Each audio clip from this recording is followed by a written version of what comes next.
derrotamos com 3-1, que hoje tem como convidado o presidente da Autoridade Pública Olímpica, Márcio Fortes. Participam dessa conversa os jornalistas Ribamar Oliveira, do Valor Econômico, e José Cruz, do blog da UOL Sport. Antes, vamos ouvir mais uma pergunta de telespectador. Como será feita a fiscalização das Olimpíadas? Bem, nós temos uma sequência já iniciada com o Pan-Americano, uma relação muito estreita com o Ministério Público, o Tribunal de Contas, Controladoria Geral da União, que é a CGU. Isso se amplia agora com a Copa do Mundo, já inclusive em fase inicial. Não agora, só no caso desculpe interromper, mas no caso do Pan-Americano, o que se verificou é que houve muito desperdício e também uma subutilização das instalações depois do evento. Como é que está se lidando com isso? A sua pergunta é muito boa, porque eu estava justamente dizendo que você tem uma experiência agora dessa fiscalização e agora já é anterior aos eventos. Nós estamos com a presença do Tribunal de Contas, do Ministério Público, do CGU, já na fase anterior à realização da Copa do Mundo. No caso do Pan-Americano, a fiscalização foi mais a posteriori. Então, o que nós queremos evitar agora é que haja, primeiro, da minha parte aqui, que haja qualquer atraso nas Olimpíadas, né?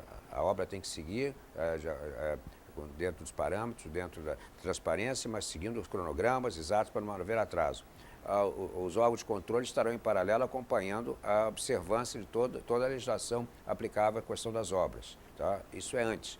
No caso do Pan-Americano, também houve um outro problema na relação da Prefeitura com o governo federal, em que acabou o governo federal colocando boa parte do recurso que foi necessário para não que houvesse fracasso dos jogos, mas sobretudo para que houvesse uma boa imagem do país. Como a imagem, a questão do governo federal acabou honrando compromissos que não foram acompanhados pela Prefeitura. Então, no caso agora, tanto de Copa do Mundo como também das Olimpíadas, nós temos uma relação muito direta, muito estreita com a Prefeitura do Rio de Janeiro e também com o Governo do Estado. Isso facilita muito a execução das obras. Agora, há uma tensão aí que é inerente ao fato de que tem uma Prefeitura que já foi, vamos dizer assim, praticamente um governo de Estado, né? Porque a antiga Guanabara é o que é hoje a cidade do Rio de Janeiro, tem um pouco dessa, vamos dizer assim, dessa exuberância, né? De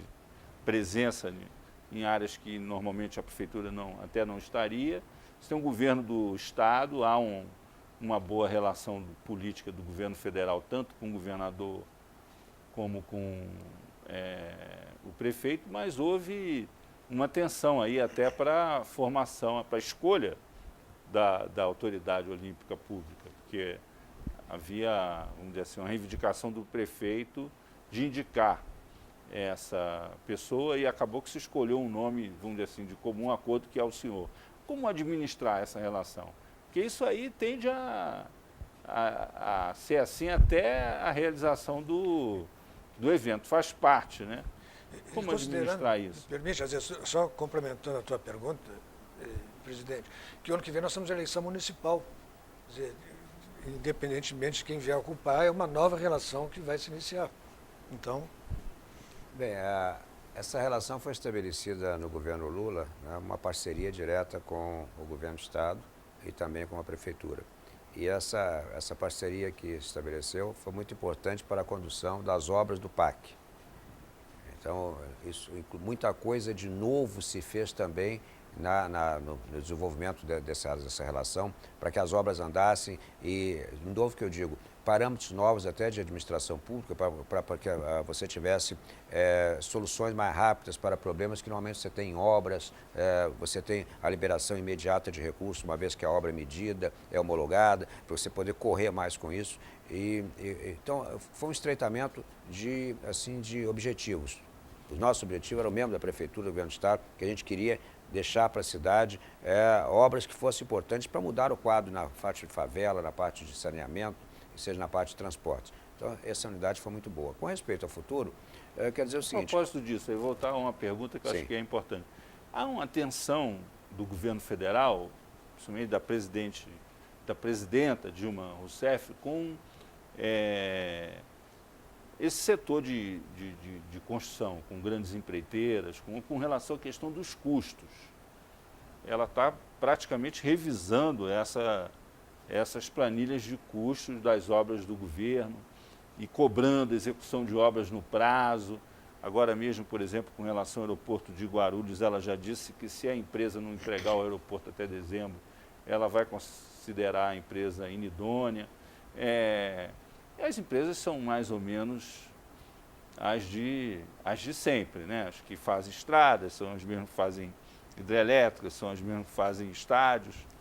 Como é que isso está repercutindo aí nessa questão? Isso já chegou aí na... Essas obras que eu referi... O senhor já se debruçou sobre essas planilhas? Que eu referi, veja bem, você tem uma obra conduzida no Rio de Janeiro, por exemplo, na área de saneamento, em que você tem a fase em que nós definíamos antes, né, no PAC, né, quais eram os recursos, qual era a política, né, sobre o assunto, né, o que a gente ia atacar mais para resolver o problema, quais eram os recursos disponíveis, como o acordo com a Presidência da República, o planejamento, e depois nós chamávamos a prefeitura também da região metropolitana para discutir o que fazer, e depois chamávamos a prefeitura a apresentar os projetos. A Caixa, que tem um setor exatamente específico para acompanhar, para análise de projetos, e também analisa os projetos não só do ponto de vista de engenharia ou de arquitetura, mas também do ponto de vista de preços.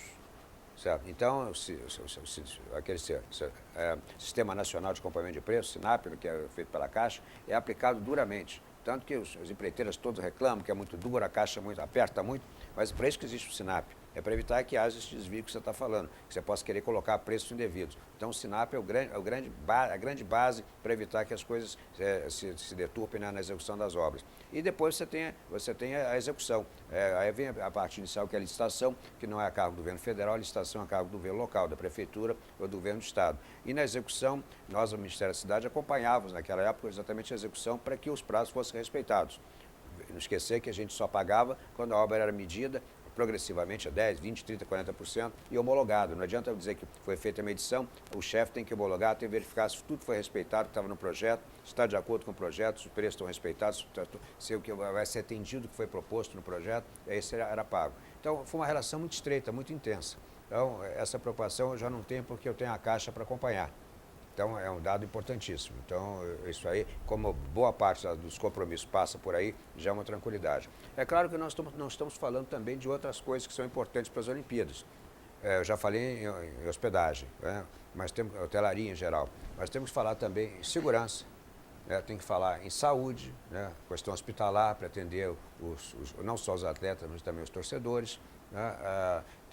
A questão que é importante também de telecomunicações, né, de respeito a acesso à banda larga, para as TVs, as rádios, tem locais para poder ter acesso mundial, para mandarem suas matérias, os jornalistas poderem trabalhar adequadamente. Então, há uma infinidade de outros pontos, além simplesmente do que eu disse do Ministério das Cidades. E aí nós estamos trabalhando com as outras áreas, porque teremos dentro da APO, Autoridade Pública Olímpica, de diretoria específica para as áreas. Serão 4 diretorias, por exemplo, tem uma específica só para a segurança.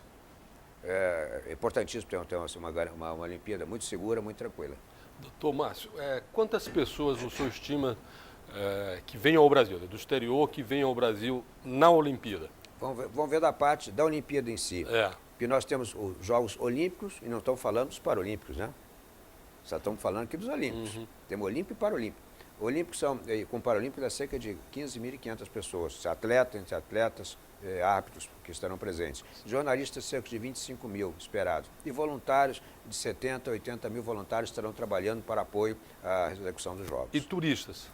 Bem, turista é um imponderável, né? Você vai ter que esperar realmente que haja uma grande atratividade, porque não é só pela capacidade dos estádios. Veja bem, o Brasil, uma pessoa pode vir para ver uma atividade atlética e depois vai querer passear pelo Brasil afora. Esse é o segredo, que nós estamos discutindo como fazer promoção lá fora a partir da Olimpíada. Ou seja, os órgãos como a Apex, tem a parte a Apex é a parte de negócios e temos a Embratur, a parte de turismo propriamente. Esses 2 órgãos terão uma atividade muito importante lá fora, no sentido de trazer gente que, a pretexto das Olimpíadas, venham conhecer o Brasil, venham circular por aqui. Mas o motivo da minha pergunta é o seguinte, certamente vocês têm uma avaliação baseada nas outras Olimpíadas, nas Olimpíadas anteriores, porque isso significa fluxos em aeroportos, né, do Rio de Janeiro, trânsito na cidade do Rio de Janeiro, dessas pessoas na cidade, né, o que vocês chamam isso de mobilidade urbana, né? Eu lhe pergunto o seguinte, os aeroportos nós sabemos a situação em que estão hoje. Também não é fácil também transitar no Rio de Janeiro, o público, nos transportes coletivos. Como resolver isso até lá? Exatamente essa preocupação está até nas nossas discussões com os organizadores dos Jogos Olímpicos. Nós temos que fazer os Jogos sem interromper a vida da cidade. Porque as pessoas pensam nos Jogos esquecendo da vida da cidade. Nós pensamos nas duas coisas. Eu não posso perturbar a vida da cidade por causa da realização dos Jogos. Então, temos que justamente ter esse cuidado com um planejamento muito acurado nessa parte de transporte urbano, né? Ter essas obras realizadas, porque será fundamental ter esses BRTs funcionando, que não serão ônibus de segunda categoria, serão ônibus de alto luxo, para a população toda, de qualquer nível, que seja a população que queira se deslocar, com atenção também a questões ambientais, motores modernos, ônibus com ar-condicionado, articulados, biarticulados, para andar nesses BRTs e transportar toda a população. E a ampliação do metrô também atende a esse objetivo. Então, agora, quanto à hospedagem, lembrar que além do investimento em hotelaria, está programada também na parte do porto, né, a ancoragem de navios que tem grande capacidade de atendimento como complemento à hotelaria. Né? Doutor Márcio, eu vou voltar à questão do orçamento. Para a realização das obras da Copa do Mundo, o governo lançou a matriz de responsabilidade, o que compete à União, ao Estado e ao município, tanto em termos de execução como em termos de liberação de recursos. Para a Olimpíada, existe essa matriz, o que compete ao município, ao Estado do Rio e à União? Você lembra que eu estive na solenidade para a assinatura da matriz de responsabilidade, exatamente do financiamento dos Jogos da Copa do Mundo, que diz respeito à mobilidade urbana. Eu estava lá. Foi a mesma solenidade também que falava dos estádios. Quais são os dois desafios que eu tenho agora até novembro? Fechar o pacote de projetos. O que vem a ser pacote de projeto? Significa um projeto que tenha efetiva relação com jogos. Qualquer projeto que seja apresentado que não tenha nenhuma relação com jogos, não estará nesse caderno. Porque nós temos o caderno inicial, claro que ao longo do tempo ele sofre ajuste, você pode trocar o modal, aumentar um pouquinho, diminuir, excluir, são pequenas variantes aí que nós temos que ver o quanto vai dar isso no final, para que a gente tenha tudo que é necessário em relação à Olimpíadas, incluído no caderno. Mas eu tenho o outro lado, que é a matriz de responsabilidades. Porque não é só dizer que é o governo federal, estadual, municipal, também que incumbe o setor privado. Poderá haver iniciativas tipo PPP, isso está sendo discutido também. Então, são alternativas que temos que ver. Galeão, Sim. Aeroporto do Galeão, que é um absurdo, né, a situação do aeroporto do Galeão. Como é que isso está sendo enfrentado? Isso entra exatamente nessa decisão de governo agora de progressiva interferência do setor privado como contribuição, né, para a solução do problema. Então, você já tem outros aeroportos em São Paulo definidos nessa linha de concessão. Mas o que vai acontecer com o Galeão? Vai ser privatizado? Isso vai o governo não colocou ainda na lista, mas o governo já disse qual é a linha de ação. Mas não definiu ainda o prazo em relação ao Galeão. Mas não está atrasado o Galeão? Não, o Galeão tem uma situação interessante. O problema dele é mais de qualidade, né? Porque há outros aeroportos como Brasília que estão no limite da utilização. Porque aqui é um hub, aqui é um ponto de distribuição para o Brasil inteiro. Ao contrário, o Rio de Janeiro tem muitas vezes subutilização. O próprio governador sempre pedia que houvesse mais atividade de carga, atividade de voos internacionais. Então, o problema do aeroporto, do Galeão, é você melhorar a qualidade como um todo, também na prestação de serviço. Ampliar o terminal de carga, né? Verificar, nas pistas já estão atualizadas já, porque havia um problema na cabeceira, já foi resolvido. Ou seja, e agora o serviço... Ter foco no usuário do aeroporto. No usuário, porque você chega lá muitas vezes e reclama, você desembarca, a escada não está funcionando. É isso que o pessoal reclama. Então, ali você talvez tenha um pouco mais de conforto, uma coisa assim. Mas ali não está no limite de utilização como outros aeroportos. Graças a Deus, porque é no Rio de Janeiro. Por exemplo, agora o Rio de Janeiro vai ter. Veja bem, o aeroporto no Rio de Janeiro não é só o problema do Galeão. Você já imaginou uma outra situação? Jatos executivos. Não é? A gente tem que pousar em algum lugar. Então, o problema lá na África, né? Então você tem que verificar o que você pode fazer em Jacarepaguá, o que você pode ver em outros aeroportos militares que tem da região, que pode atender também Santa Cruz, você tem Campos Afonso, que poderia ser pontos de apoio, né? E o Santos Dumont, que está na sua fase última já de modernização, já praticamente está tudo feito. Nós vamos fazer um intervalo, voltamos daqui a pouco com 3-1.